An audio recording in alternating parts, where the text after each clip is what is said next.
Welcome to 340 Paddler, and what I want to do is start talking about some of the races that many of us use leading up to the MR340.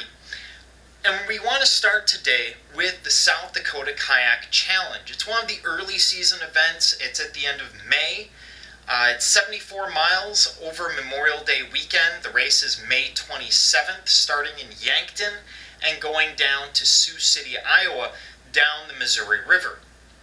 And their t-shirts aren't bad, although green and gold would attract more Wisconsin paddlers. I'm talking to you, Jarrett, Pat Wellner, anyone listening? Getting away from that.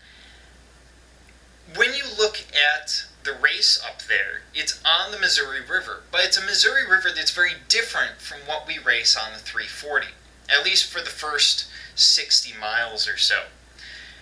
It's an untamed river, so there are no wing dikes, there are no Army Corps of Engineer elements out on the river. What you have are sandbars and very shallow water in places. You will bottom out your boat in some places if you get off the channel. And it's a very different race from the 340, but it's very beautiful, it's very natural.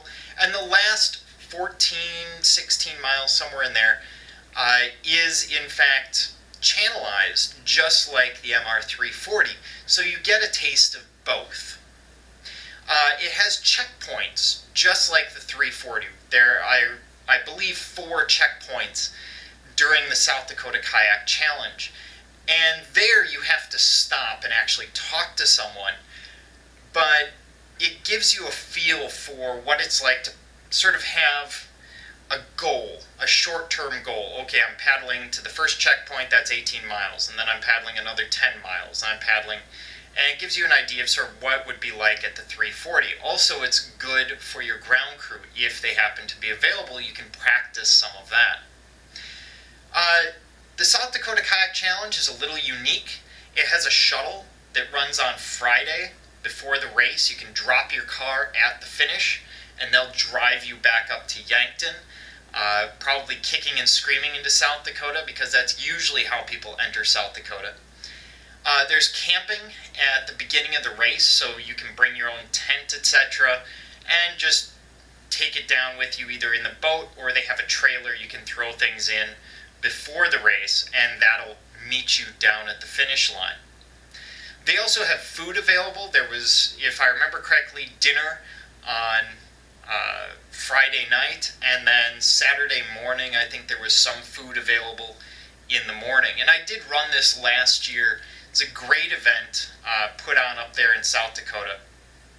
And for those of you doing the 340, this is a great shakedown cruise.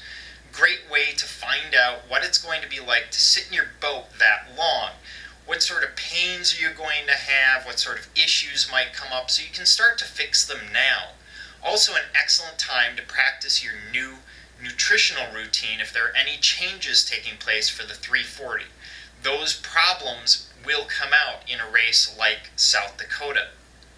So it's a beautiful race, it's a very useful race, it's one that I ran last year and may run again this year, depending on what bribes they send. But that's one of the races. We're going to be talking about a few others as well, so I highly recommend doing it. Registration is open right now. If you look up South Dakota Kayak Challenge on Google, it should come right up. This is 340 Paddler reminding you to keep your paddle in the water.